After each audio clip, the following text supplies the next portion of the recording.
ကျွန်တော်ဒီနေ့တွေ့တယောဇာလေးတစ်ပုဒ်ကိုဖတ်ကြားချင်ပါတယ်ဒီတယောဇာလေးဟာဆိုရင်ဆရာမင်းတင်ရေးသားထားခဲ့တဲ့တယောဇာဟောင်းလေးတစ်ပုဒ်ပဲဖြစ်ပါတယ်တယောဇာလေးကိုဖတ်ခွင့်ပြုပါရန်ဆရာမင်းတင်အားကျွန်တော်ဒီနေရာကနေပြီးတော့ပဲလေးလေးဆဆနဲ့ခွင့်တောင်းရပါတယ်ခင်ဗျာကျွန်တော်ရဲ့ YouTube Channel ကိုအားပေးကြည့်ရှုနေကြတော့ပြည်ရင်းပြည်ပမှာချစ်တော်များနဲ့အတူမြန်မာပြည်သူပြည်သားများအလုံးဘေးကင်းကြမ်းမာကြပါစေဗျာအေးတော့ဘုံအောင်ကိုအောင်ရမည်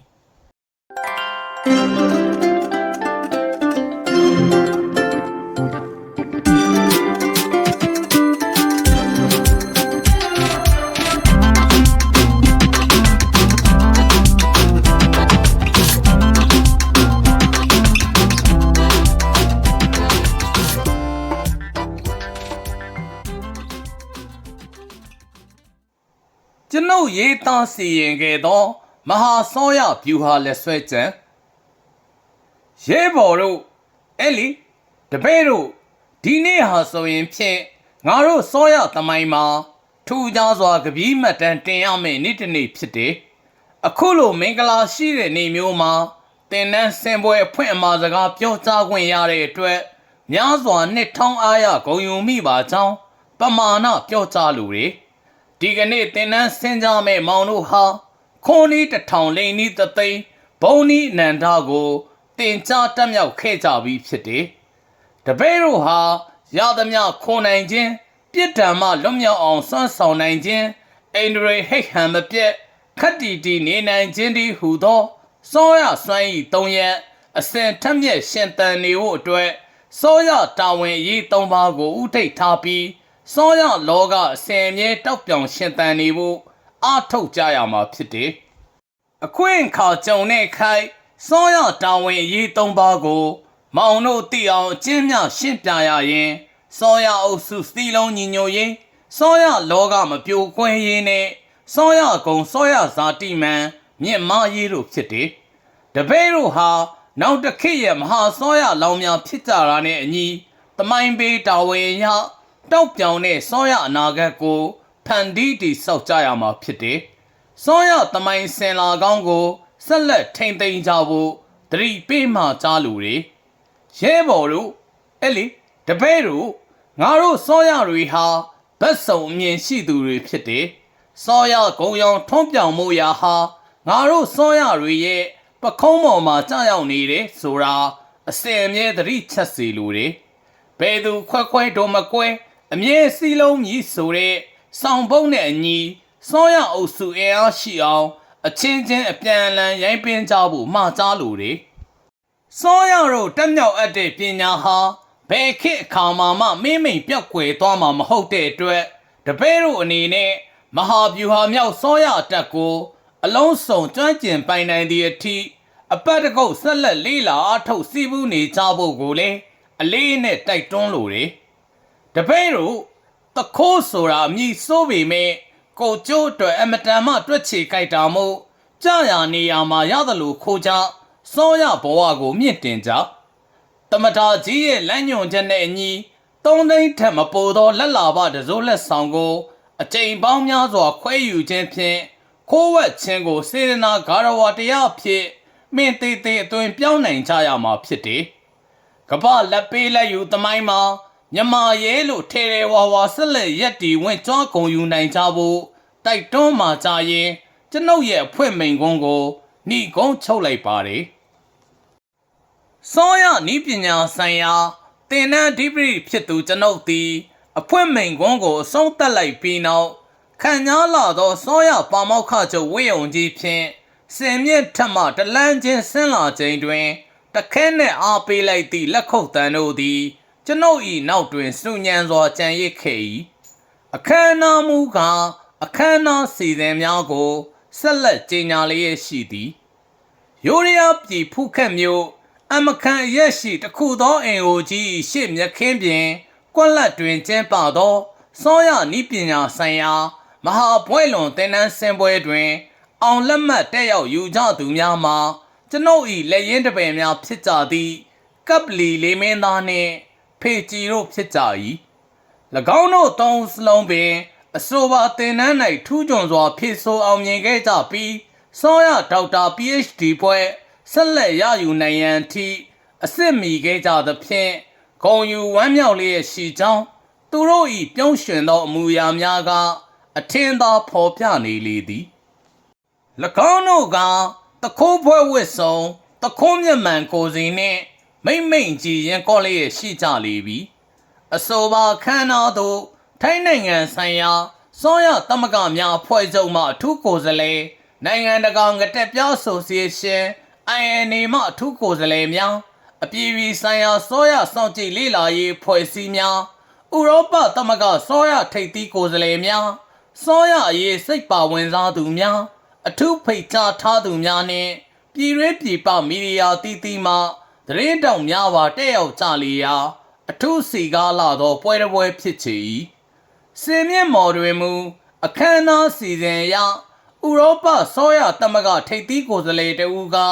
ကမ္ဘာစောရသမိုင်းကြောင်းကိုဖတ်ကြားနေလေရာတက်ရောက်လာသောပရိသတ်သည်အထူးစိတ်ပါဝင်စားစွာငြိမ်သက်နားဆွင့်လျက်ရှိကြလေတော့သည်ထိုစဉ်မှာပင်ကျွန်ုပ်၏စိတ်အစဉ်သည်ဤတင်နန်းစင်ပွဲဖြစ်မြောက်လာရခြင်း၏အတိတ်ခြေရာစီသို့ဥတီသွားခဲ့လေ၏လွန်ခဲ့သော6လခန့်၏တစ်ခုသောနနက်ခင်းတွင်ဖြစ်သည်ကျွန်ုပ်နေထိုင်ရာအိမ်အိုကြီးရှိထမင်းစားခန်းတွင်ကျွန်ုပ်တဦးရဲ့နနက်စာသုံးဆောင်လျက်ရှိစဉ်တပည့်ကျော်ဖေကြီးတယောက်ညှိုးငယ်သောမျက်နှာထားဖြင့်ပေါက်ချလာခဲ့ကြသည်မောက်ကြည့်ရတာမျက်နှာမသားမယာနဲ့ပါကလားအပေအကြောင်းပေနီးတပည့်စိတ်မကောင်းလို့ပါစားအပြည်ပြည်ဆိုင်ရာစစ်တမ်းတစ်ဆောင်ရလက်ပေးလက်ယူအများဆုံးစီးရင်မှာမြမပြည်ဟာထိတ်တန်းစီးရင်ဝင်နေတဲ့စားလက်ပေးလက်ယူဆိုတာခိုးနီးတစ်မျိုးပဲကမ္ဘာနိုင်ငံတီးတီးမှာလဲခိုးကြဝက်ကြတဲ့ပြဿနာရှိနေကြတာပါပဲလीတကယ်တော့ဒီကိစ္စကိုအသေးချာဆန်းစစ်ကြည့်ရင်အခိုးမတက်ကြလို့အခုလိုနာမည်ပြစ်ကြရတာမောင်ရဲ့စာပြောပုံရဆိုရင်တော့ခိုးတဲ့နေရာမှာပညာသားပါဖို့လိုပုံရတယ်ဒါပေါ်မောင်ရဲ့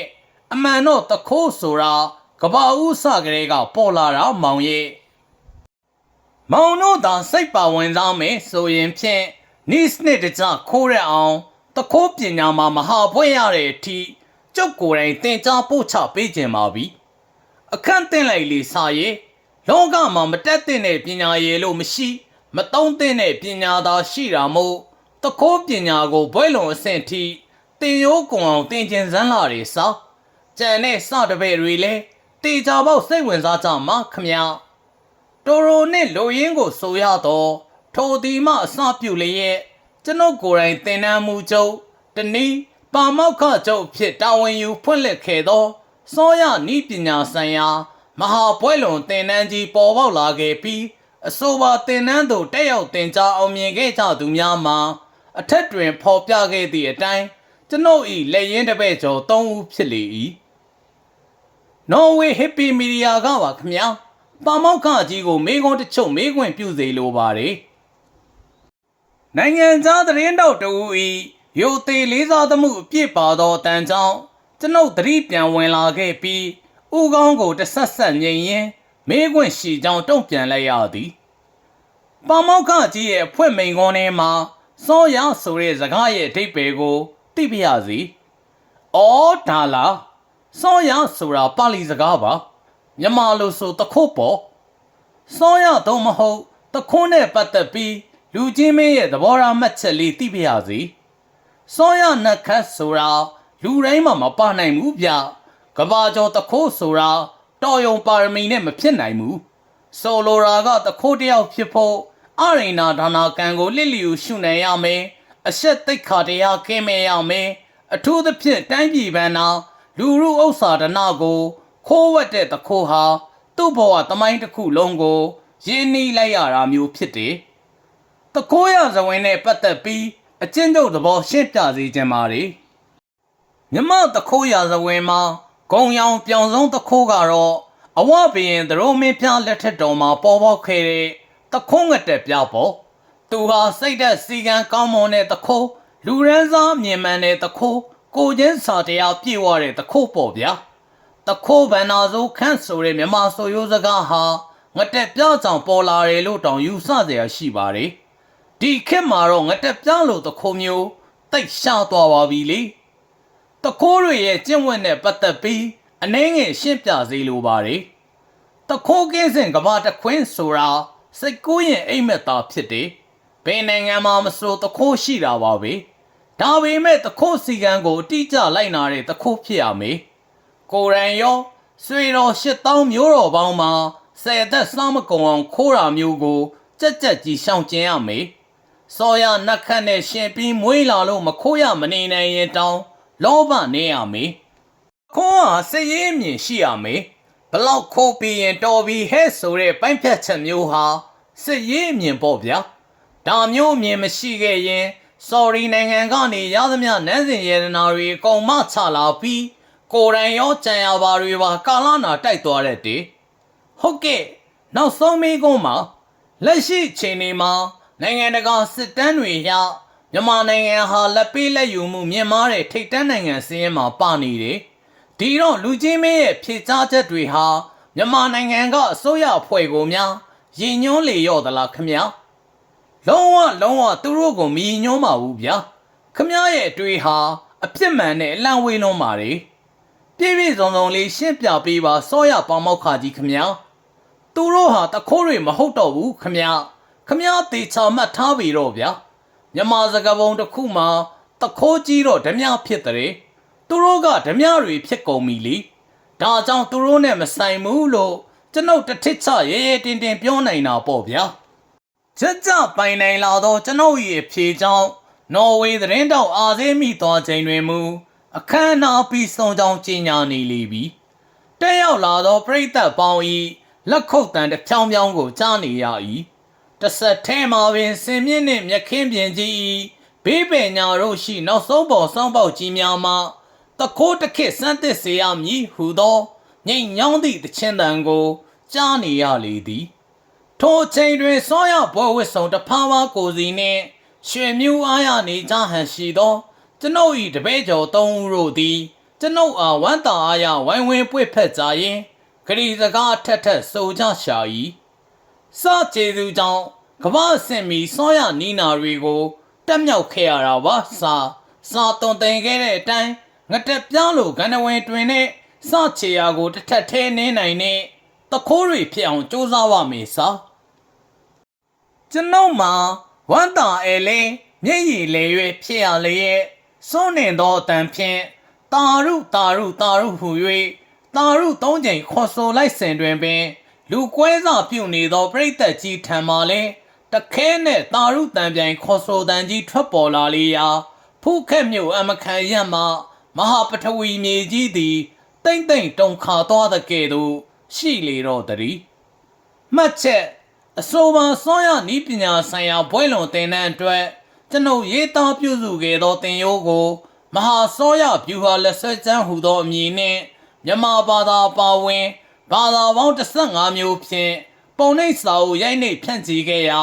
နိုင်ငံတကာစာအုပ်ဈေးကွက်တွင်ထင်သလောက်ရောင်းအားမကောင်းခဲ့ချီမြန်မာပြည်စာအုပ်ဈေးကွက်တွင်မူညီသည့်သတင်းစာရုပ်မြင်သံကြားတို့တွင်မှထဲ့သွင်းမကြော်ညာပါပဲလျက်ဆိုင်မော်ရောက်တည်နှင့်ပြိုက်ခနဲကုံကအုပ်ရည်တိမ့်ချီ၍အယောင်ရဆုံးစာအုပ်စည်းရင်ဝင်ခဲ့ရုံမျှမကယခုတိုင်အမှားစာများတဖွဲရောက်လာနေစေဖြစ်၏၎င်းစောရလက်ဆွဲကျမ်းကိုမြန်မာတခိုးတို့အားပေးကြလေသလောတခိုးနည်းပညာကိုစိတ်ဝင်စားကြသူတို့များပြားလေသလောကျွန်ုပ်မဝေခွဲနိုင်လင့်ကစားမြမအရေးကျွမ်းကျင်သူများကမူမြန်မာနိုင်ငံရှေ့ရေးအတွက်အလားအလာကောင်းတစ်ရက်ဖြစ်ရှုမြင်သုံးသပ်လျက်ရှိကြကုန်၏မင်းတင်